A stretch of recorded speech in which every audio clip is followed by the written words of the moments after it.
this is the same, I'll quickly introduce and then hand it over to Commissioner Shropshire. This is the same reimbursement policy that was shared and presented at the last meeting, as the grant policy is the same. So Commissioner Shropshire, is there anything else you'd like to share on this? No, I just wanted to say that, we drafted up a reimbursement policy. I don't know if everyone had a chance to look over it, but I will read it just so that we make sure that everyone has that chance. Standing Rule 5D02 reimbursement policy, commissioners can be reimbursed for expenditures only when such expenditures relate to official ANC business. Reimbursements shall only be authorized for expenditures deemed permissible by the DC Code and the written guidance of the Office of the DC Auditor, Office of the Attorney General, or the Office of the Advisory Neighborhood Commissioners. Reimbursements not meeting the criteria stated herein shall not be considered by the Commission. Line 8, no expenditure of any amount may be made without authorization by the Commission. Each expenditure must be specifically approved by the Commission in a public meeting at which a quorum of commissioners is present. Such approval shall be recorded in the minutes of that meeting. Appropriate expenses may be reimbursed upon authorization by the Commission as specified in these bylaws. Commissioners who receive reimbursement of expenses with ANC funds by check shall not sign checks made payable to them. Officers who are authorized signatories are not involved in such reimbursements shall sign such checks. Line 16. Reimbursements for printing and/or copying shall be accompanied by one copy of each piece of literature or flyer that was reproduced. Commissioners shall only be reimbursed for print and copy expenses for events, meetings, and/or topics of direct impact to their single-member district unless the event or meeting is officially sponsored by the Commission or otherwise authorized by the Commission. Line 22. Commissioners seeking reimbursement for permitted expenses shall submit to the chairperson and treasurer a completed ANC 5D reimbursement form and supporting receipt or invoice no less than 7 days prior to the public meeting at which the approval is to be voted upon. Following approval of the expenditure at the public meeting, the treasurer and/or chairperson shall issue payment within 30 days. The end. More discussion? Yes. Can you add any to what the original receipt? Cause I think that would be appropriate for the original receipt steady copy. Does anybody else agree with that? The I original agree. receipt? Yeah. Okay, that's all. So I may stand alone on this. So when Commissioner Shropshire and I sat down to draft this, she did the same thing. Probably same thing, so if I'm outvoted, that's fine. So we actually consulted with the Office of Advisory Neighborhood Commissions about sort of guidance there. The concern that I shared, and I don't know if others have done this, but all of the receipts that I've been sort of keeping for the last year and a half trying to get reimbursed for, I have like digitally scanned and saved in my like Google Drive, but I have since thrown out the original receipt. I think so. That's just my personal problem, and I acknowledge that. I think that being said, I think the more tactical concern that I think Commissioner Shropshire and we both were not sure about was if there's a requirement for an original receipt, it means that this whole form and the receipt can't be emailed to the treasurer and chair. It means it has to be given in person, and does just like slow down the reimbursement process. Well, that's what we have been doing. And I think that, you have to give it 7 days prior, and so,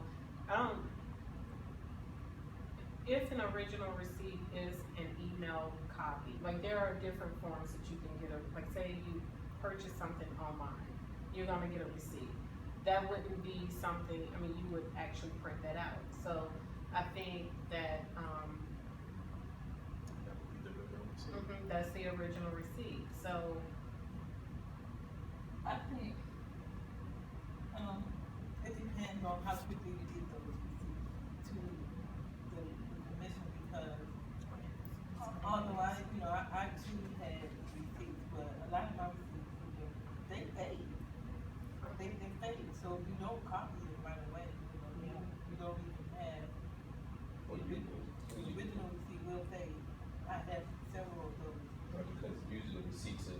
registered receipts are heat Yeah. printed, so Right. after a while they do They pay. say, yeah. So when you say original receipt or electronic receipt, really what we're talking about is you always have a backup if you use debit card, credit card. You would have some electronic backup also. And I see what you're saying, you scan yours, keep this stuff in the heat, so you scan it and toss it. So maybe using the word original. But I think Or some electronic facsimile, would that be original or electronic facsimile, or so we just say receipt? I mean, it's probably worth, I think that's a good suggestion, right? I think when we asked Mr. Simon sort of for his guidance on this, he said there's no requirement in the code or anything for original receipt. He said the reason you may want to consider the original receipt was that would prevent someone from submitting a reimbursement for something, getting reimbursed, and then going back and returning it to the store they bought it from, and essentially pocketing that reimbursement. Which, you know, can happen. certainly could happen. Which has happened. So I think the suggestion he made was to maybe require that for more expensive dollar amounts or for certain types of things, right? So I think I think what he was saying was, it's totally possible that that could happen with something like a computer or like a piece of equipment, but it's not likely to happen for things like copies, which you actually like can't return. But in the case of equipment, you would need to get prior authorization anyway, because it would be most likely over $50. That's true. So we reimbursements. Note that it was over $50. Where's the number that it's over $50? Anything over $50 needs to be voted on. Yeah, everything has to be voted on. Everything has. Now, I'm just a little surprised at the discussion of someone returning an item. That's what the order is. No, that's what, Gottlieb said. Valley said that other commissioners. He just said that the one reason that we would consider an original receipt is for that reason, but given that we were looking at the dollar amount this time.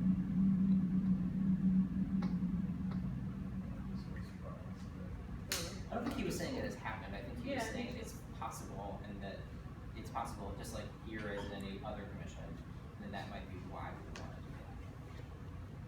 I don't think he was I saying mean, that it so was. I'm thinking that even if it's that original, if you scanned a copy of your receipt, it's gonna have the same things that an original receipt had.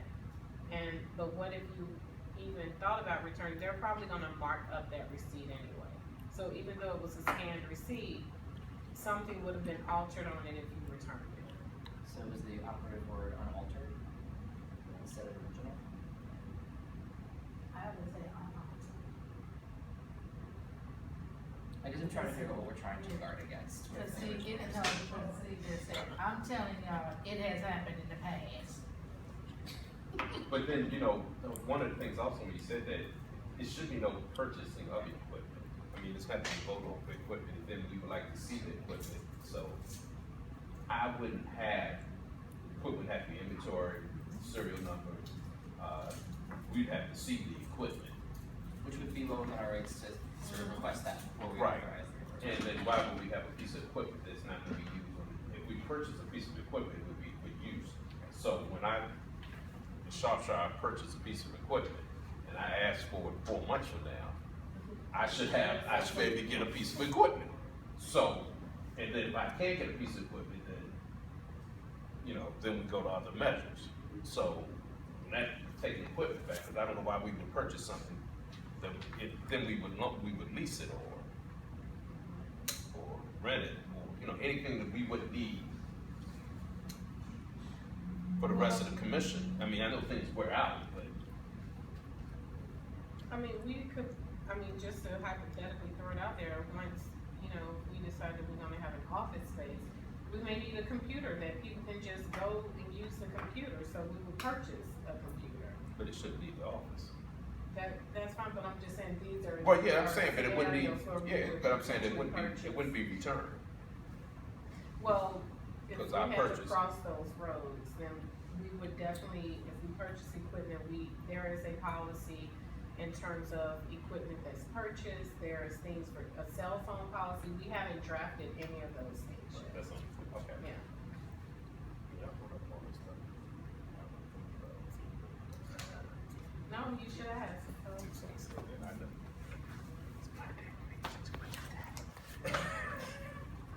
Okay, I'm sorry.